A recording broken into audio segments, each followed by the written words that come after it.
Assalamualaikum warahmatullahi wabarakatuh. Pada video kali ini kami dari kelompok 9 Usul Fiqh akan mempresentasikan makalah kami yang berjudul Urf dan Adat. Selanjutnya, rekan-rekan saya akan membacakan materi yang akan kita bahas hari ini. Assalamualaikum warahmatullahi wabarakatuh. Nama saya Muhammad Ilham Alfian Akbar Putra Faisal, NIM 2011 02010018. Pada kesempatan kali ini, saya akan menjelaskan materi pertama dari kelompok 8 tentang urf dan adat. Materi yang akan saya jelaskan adalah pengertian urf dan adat. Dari segi etimologi, al-urf berasal dari kata yang terdiri dari huruf ain, ro, dan fa yang berarti kenal. Dari kata ini muncul kata ma'rifah, takrif, ma'ruf, dan kata urf sendiri. Kata urf dalam bahasa Indonesia bisa diartikan sebagai kebiasaan yang baik. Adapun dari segi terminologi, urf atau adat adalah segala sesuatu yang biasa dijalankan orang pada umumnya, baik perbuatan maupun ucapan. Contohnya yang ucapan seperti adat menyebut ibu sebagai pengganti kata istri dan menyebut daging selain daging ikan. Dalam istilah fuqaha, urf ialah kebiasaan. Dari pengertian ini, kita mengetahui bahwa urf dalam sesuatu perkara tidak bisa terwujud kecuali apabila urf itu mesti berlaku atau sering-seringnya berlaku pada perkara tersebut, sehingga masyarakat yang mempunyai urf tersebut selalu memperhatikan dan menyesuaikan diri dengannya. Jika ditarik kesimpulan dari pengertian urf tadi adalah urf adalah suatu keadaan, ucapan atau perbuatan atau ketentuan yang sudah dikenal manusia dan telah menjadi tradisi untuk melaksanakannya atau meninggalkannya di kalangan masyarakat sering disebut sebagai adat. Contohnya yang ada di supermarket, adanya saling pengertian tentang sahnya jual beli tanpa mengucapkan sigot. Kemudian contoh yang perbuatan, urf perbuatan adalah pada masa pertunangan, pihak laki-laki memberikan hadiah kepada pihak wanita. Walaupun hadiah tersebut tidak dianggap sebagai mas kawin, hal ini tidak bertentangan dengan Al-Quran dan hadis, karena memberikan suatu hadiah hukumnya boleh-boleh saja. Mungkin cukup itu pengertian dari urf dan adat. Kemudian materi selanjutnya akan dilanjutkan oleh teman saya. Wassalamualaikum warahmatullahi wabarakatuh. Assalamualaikum warahmatullahi wabarakatuh. Saya Salsabila Kurotayuni Hermawan dengan NIM 20110201014 akan melanjutkan presentasi dari rekan saya dan akan menjelaskan tentang pembagian urf dan adat. Yang pertama, urf ditinjau dari sisi kualitasnya. Ada dua macam, yaitu urf yang fasid. Artinya sesuatu yang telah saling dikenal manusia, tetapi sesuatu itu bertentangan dengan hukum syara atau menghalalkan yang haram dan membatalkan yang wajib. Misalnya menyediakan hiburan perempuan yang tidak memelihara aurat dan kehormatannya dalam perayaan suatu perhelatan. Lalu selanjutnya urf yang sahih atau al-adah as-sahihah, yaitu sesuatu yang telah saling dikenal oleh manusia dan tidak bertentangan dengan dalil syara, juga tidak menghalalkan yang haram dan juga tidak membatalkan yang wajib.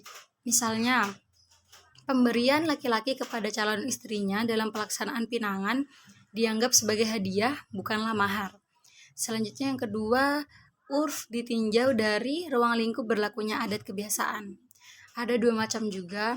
Yang pertama, urf am atau umum, yaitu kebiasaan tertentu yang bersifat umum dan berlaku secara luas di seluruh masyarakat dan di seluruh daerah.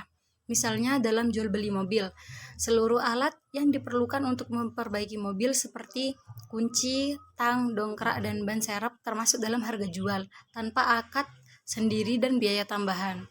Yang kedua, urf cash atau khusus, yaitu yang hanya berlaku di suatu tempat tertentu atau negeri tertentu. Misalnya, kebiasaan mengenai penentuan masa garansi terhadap barang tertentu. Yang ketiga, urf ditinjau berdasarkan objeknya yang terbagi menjadi dua macam juga. Yang pertama, urf dalam bentuk perbuatan atau al-urf al-amali. adalah kebiasaan masyarakat yang berkaitan dengan perbuatan biasa atau muamalah keperdataan. Yang dimaksud dengan perbuatan biasa adalah perbuatan masyarakat dalam kehidupan mereka yang tidak terkait dengan kepentingan orang lain, seperti kebiasaan libur, kerja pada hari-hari tertentu dalam satu minggu. Kebiasaan masyarakat tertentu memakan makanan khusus atau minuman tertentu dalam acara khusus. Lalu yang kedua, urf dalam bentuk perkataan atau al-urf al-qauli adalah kebiasaan masyarakat dalam menggunakan lafal atau ungkapan tertentu dalam mengungkapkan sesuatu, sehingga makna ungkapan itulah yang dipahami dan terlintas dalam pikiran masyarakat. Misalnya, ungkapan daging yang berarti daging sapi. Padahal kata daging mencakup semua jenis daging yang ada. Apabila seseorang mendatangi penjual daging, sedangkan penjual itu memiliki berbagai macam daging, lalu pembeli mengatakan, "Saya beli daging 1 kilogram." Pedagang akan langsung mengambilkan daging sapi, karena kebiasaan masyarakat setempat telah mengkhususkan penggunaan kata daging pada daging sapi. Itu saja yang dapat saya sampaikan. Selanjutnya akan dilanjutkan oleh rekan saya. Wassalamualaikum warahmatullahi wabarakatuh. Assalamualaikum warahmatullahi wabarakatuh. Saya Ahmad Aziz Yusuf dengan NIM 2011020040. Saya akan melanjutkan presentasi kelompok kami usul fikih tentang syarat untuk menetapkan suatu hukum. Para ulama sepakat semua itu tidak dapat dijadikan dalil untuk menetapkan hukum. Dapat dijadikan suatu hukum jika sudah memenuhi syarat-syarat yang telah ditentukan. Sebagai penemuan metode Islam, maka dinyatakan bahwa harus merupakan yang mengandung kemaslahatan dan yang dipandang baik. Untuk itu, para ahli metodologi hukum Islam atau ahli usul masyarakat memberikan syarat-syarat sebagai berikut. Yang pertama yaitu itu dipandang baik umum atau khusus atau bersifat perbuatan ucapan, berlaku secara umum.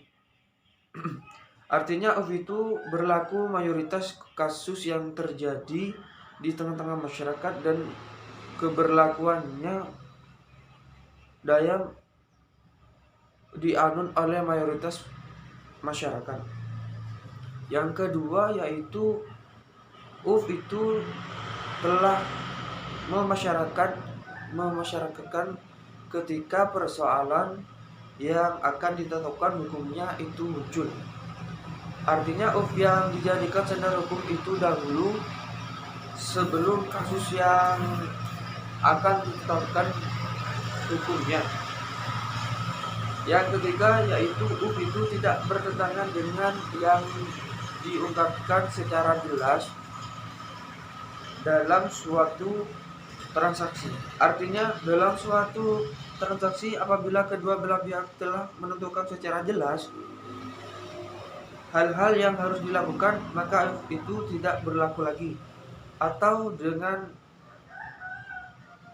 kata lain, tidak terdapat persyaratan yang mengakibatkan atau adat kebiasaan itu tidak dapat diterapkan sesuai dengan ketentuannya. Karena itu secara implicit berkedudukan sebagai syarat. Yang keempat yaitu tidak bertentangan dengan nas-nas qot'i atau dalam syarah. Jadi dapat dijadikan sebagai sumber penetapan hukum bila tidak ada nas atau qot'i yang secara khusus melarang melakukan perbuatan yang telah menjadi kebiasaan dalam masyarakat. Contohnya seperti kebiasaan masyarakat dalam menyelenggarakan pesta atau hajatan yang disertai mabuk-mabukan untuk lebih memeriahkan suasana. Yang demikian itu tidak dapat diterima karena bertentangan dengan Al-Quran dan ajaran agama Islam. Dengan persyaratan tersebut, para ulama memperbolehkan pengguna al-urf sebagai sumber hukum Islam. Tentunya persyaratan tersebut muncul bukan tanpa alasan, tetapi persoalan teologis dan sosio-historis antropologis menjadi pertimbangan utama. Namun demikian, jika terjadi pertentangan antara urf dengan Al-Quran atau hadis, sulit rasanya untuk menentukan siapa ulama yang paling berwenang dalam menentukan keabsahan al-urf sebagai dalil untuk menetapkan hukum. Apalagi jika teks-teks nas yang dipahami oleh sekelompok umat tanpa melihat aspek pemakna lainnya, maka hal itu membuka terjadinya otoritarisme di kalangan umat Islam. Tetapi keyakinan bahwa Al-Quran yang bersifat abadi itu sebagai sumber dari semua hukum Islam dan terlihat jika terjadi proses akomodasi bukan transformasi. Demikian penjelasan saya tentang pengertian urf sebagai sumber dari hukum. Sekian, terima kasih. Wassalamualaikum warahmatullahi wabarakatuh. Assalamualaikum warahmatullahi wabarakatuh. Saya Wilda Munfarida dengan NIM 20110201008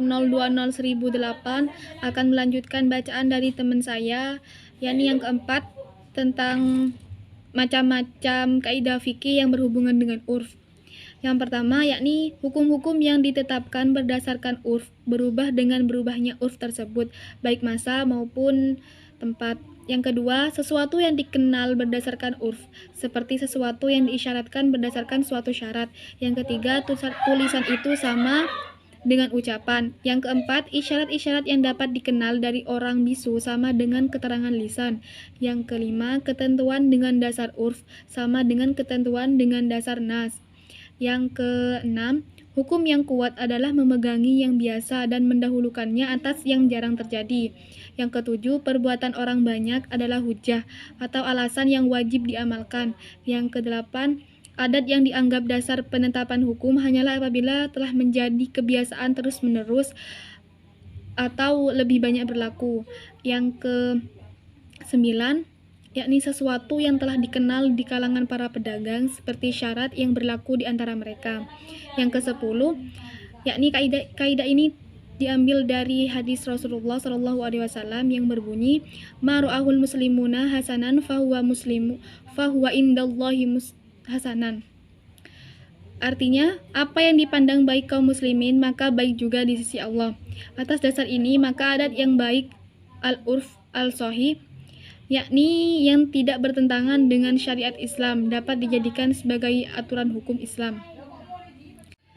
Yang kelima, yakni perbedaan ulama terhadap legalitas metode urf. Yang pertama, urf pada masa Rasulullah SAW dan para sahabat. Pada saat kehadiran Rasulullah SAW, Al-Dahlawi menggambarkan bahwa Islam tidak hadir dalam bentuk revolusi terhadap urf yang telah ada dalam masyarakat Arab. Pengesahan urf oleh Al-Quran disampaikan oleh Nabi Muhammad SAW. Beliau sendiri melalui otoritasnya juga berperan dalam mengesahkan urf. Urf pada era pra-Islam juga disahkan oleh Abu Bakar dan Umar, seperti masalah sewa-menyewa dan peminjaman rumah, tanah, binatang diterima oleh kedua sahabat ini.